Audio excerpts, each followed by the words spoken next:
This is about soft skills, communication skills, relationship skills, customer service skills. The focus on most of what I'm going to be talking about relates to what we do in our business, which is customer service, mostly in the contact center. So you'll see the clips that we have, there'll be a fair number of people with headsets on, but it still applies, face to face. We're going to talk about 4 things: word selection, voice inflection, sound like Jesse Jackson, sentence bookends, and world-class listening. So we're going to start with word selection. There's been a real change in word selection as far as features, advantage, benefits. What is an emergency room called now? Urgent care. What is, when you do an appraisal, you don't talk about anybody's weaknesses. You talk about their areas for improvement. Or what else? Opportunities. There you go. When you talk about cars, you don't get used cars anymore. You get pre-owned, certified pre-owned. And if it's a Chevrolet, which builds excitement, you get certified pre-owned excitement. Sounds like a second marriage. The purpose of word selection to be as clear as possible, and what the takeaway from this is, the exercise, is to think about the words that we use with one another that may be negative or may be feature oriented. The ones that you can really pick up on is when you have to explain something twice, 3 times. These are about 6 different say this, not that approaches, and the theme of this is say this, not that, most of the time, because it's a psychology. It's, for example, something that really bothers me may not bother you. Something like when somebody says no problem, that bothers me because it's a double negative, and we'll talk about that. So as you see these 4 or 5, what we'll do after that is we'll talk about words that may be common in your world that have a say this, not that, most of the time approach to them. Let's go. Names personalize conversations. Saying your name last in your introduction makes it easier for the customer to remember your name. Research shows that a customer remembers the last thing they hear during the introduction. The customer knows why they are calling, so it's more important to end your opening statement with your name. 311, this is Josh. Pothole department. If you refer back to the FAB principles, you will see the subtle points of choosing words and terms that engage the customer and make them feel appreciated. Such as, "May I put you on hold?" is a method of both asking permission and building a partnership with the customer. "Hold please" can sound cold and lacking empathy. The phrase, "Thank you for holding," congratulates the customer, where "sorry you had to hold" can add to the customer's discomfort. "Tell me your situation" is an open-ended question directing the customer to a neutral emotion. "What's your problem?" moves the response in a negative direction. "Let's check your account" creates a partnership, while "I'll check your account" creates more distance between the customer and you, making the conversation more impersonal. "I'm researching now for you" lets the customer know you're doing your best to help them. "My computer is always slow" just adds a negative the customer otherwise would not know about. Your computer is not their problem. "Thank you for being patient" is a form of empathy, while "gee, that took a long time" may be viewed as frustration on your part. "You're welcome." That simple term lets the customer get credit for showing appreciation. "No problem, it's why I'm here" begins with 2 negative words, no and problem. It then goes on to deflate the customer's compliment with a brush off. Closing with, "Is there anything else we can do to help you?" shows a willingness to go the extra mile. So, conversation bookends combined with proper and sincere voice inflection can make a good conversation great and lead to high customer satisfaction. And that's the motivation of this, is to be able to have great conversations, and they result in knowledge sharing. They result in, if you want to do appraisals and what you call them opportunities, then it's certainly a way to be able to measure those. What comes to mind? This is the interactive part. What comes to mind when you hear those examples, and does it relate to anything that occurs in your world? I think of our approach when difficult tasks, especially with children, oftentimes we say, I know this is going to be hard in a math class. Ooh, yeah. And we're setting them up for that negative experience, even if they didn't already have that preconceived negative. Wow, that's good. I like the let's check on your account. You know, making that partnership, not I'm going to do this or you're going to do this. Let's do that. Yeah. Let's check into that. If you can replace me with we, Yeah. it goes a long way in building great relationships. So those are all great. I think there are a lot of things that we understand because it's part of our normal vocabulary.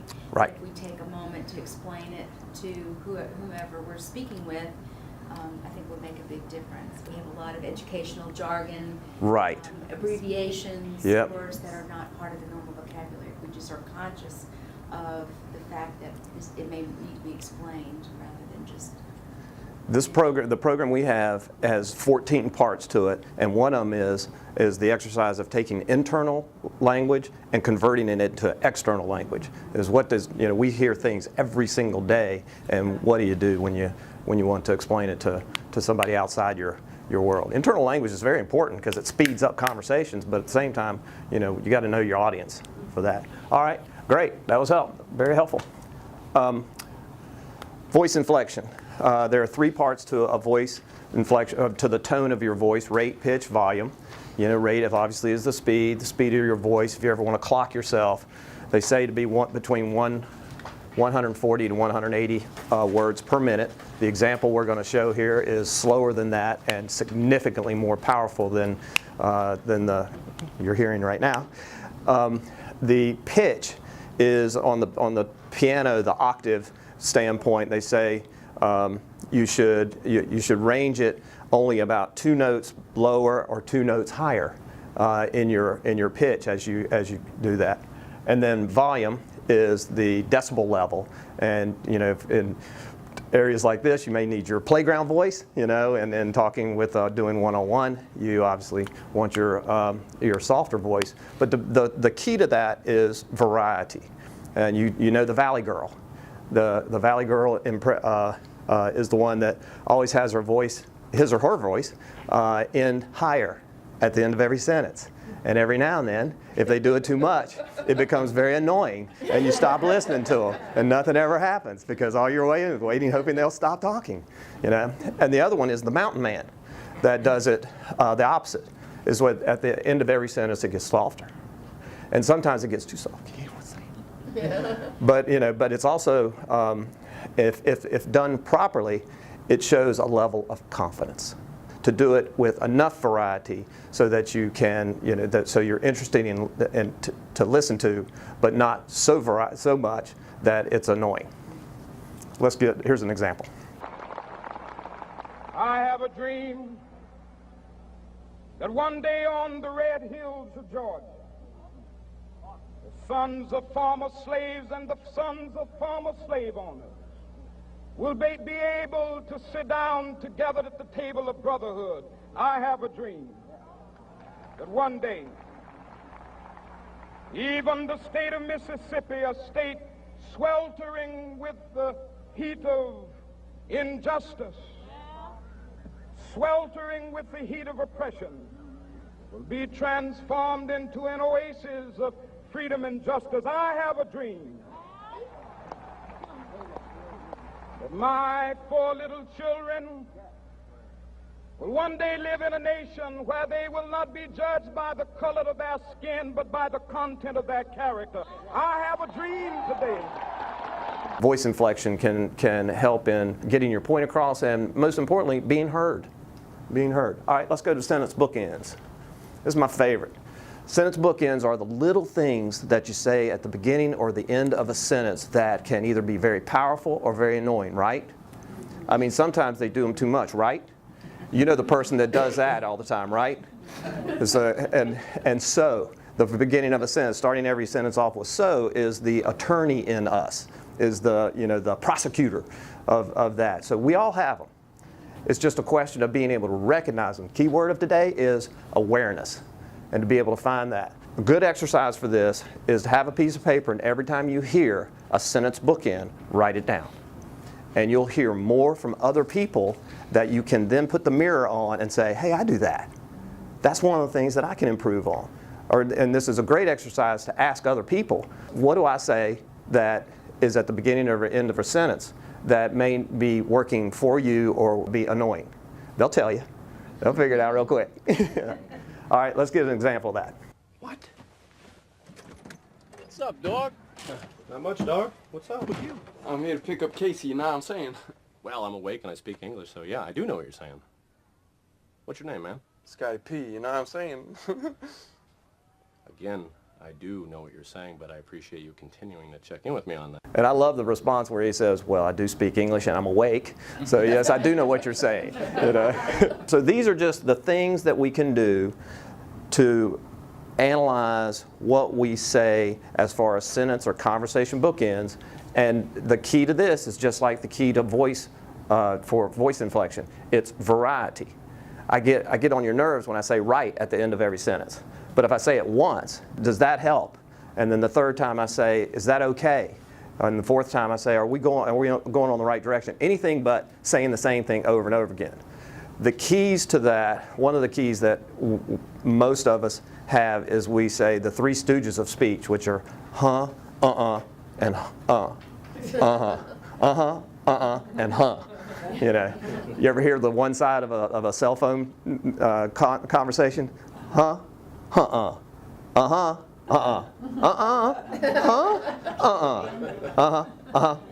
you too, bye.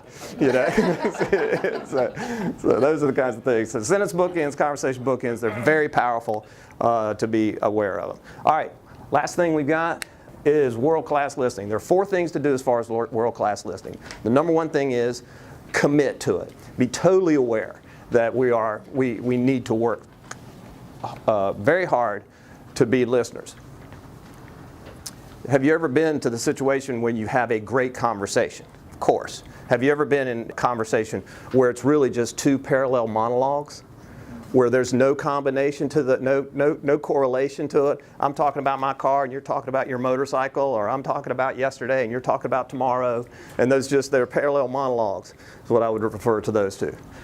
To be a world-class listener means you get a chance to have a world-class conversation, world-class relationship. So committing to that is the number one thing. The number 2 thing is the Shakespeare, to be or not to be, is to commit and know that we are imperfect and we can't be world-class listeners all the time, and it's okay. We have, in our business, it's okay to say, I'm not listening. You know, that I just didn't hear. What are most people doing on conference calls these days? Email. You know, so it's a time when you've got to really concentrate. So commit, focus. The third one, very powerful, and that is take notes. If you write it down, you got a better chance of remembering it. And if you write down the words that are important to somebody else and use those in your questions and your comments back to them, it builds more confidence for that person to open up and tell you more about what they're doing. And the last one is world-class questions. Knowing the difference between a specific question, what color is your shirt? You know, instead of tell me about your shirt. You know, and something more open-ended. Closed questions, you get just 1 or 2 word answers. Open-ended questions allow the person to explain about that. Is your car Chevy? No, versus tell me about your car. And so that's and a bookend to that would be, I really like your car. Tell me about it. You frame or put a template around the question. We know when people are listening, and those are some keys to it, the bookends, the question asking. These are just tools, hints, skills that are imperfect. They are a psychology. They work for some people. They don't have to work for everybody. But it's good to have these in your toolbox so that you can be able to pick and choose from them when you want to. We talked about that as far as open-ended questions, closed-ended questions. Okay, and then just role play. This is another kind of takeaway from it. It's, we don't know, I don't know about you, but I learn a lot when I get the chance to watch myself or hear myself. I don't like it, but it does help a lot to be able to do those things. So that's let's just summarize. We did 4 things today. We talked about word selection, voice inflection, conversation bookends, and world-class listening. And the end game of that is to be able to have more valuable relationships. And that's it. The one thing I would say, that you don't remember everything somebody says, but you remember how they made you feel. And that is so powerful to be able to have that with communication skills. Thank you. Appreciate it. Thanks for your time. You're welcome. Some of the examples of focus, but even the video where the lady turned around to speak to her and give eye contact, that could have easily gone the other way. But, given that you can speak to someone, give eye contact, but your body language still says, I'm annoyed because you're interrupting me. So Right. you have to be very careful with that balance as well. You could put that together with the keyboards and saying, well, listen, when there's something very key that's going on as far as the conversation is concerned, hands off the keyboards. I think one big thing I'm going to take away is when you said, tell me about your situation instead of tell you about your problem. Because often it seems like you hear the same thing over and over, so you have this preconceived concept of what that parent's getting ready to tell you, or that teacher's getting ready to tell you. It's like, oh yeah, I've heard that. Let's get on with it. Yep. Because I already know the answer to your problem before you've described it. So when you think about it in your own terms of what is your situation, it kind of puts you in a different mindset of realizing that it might not be the run of the mill, it might not be the same thing that you've heard 10 times before. Right, right. So the solution might be different. Yeah. If you ask ask the right types of open-ended questions, you may hear something you never expected, and it's fun. It's more. You have a chance to learn something. I come from the coaching world, so when I talk to my players, I have to really be careful about when I speak to my teachers, when we know I'm female based.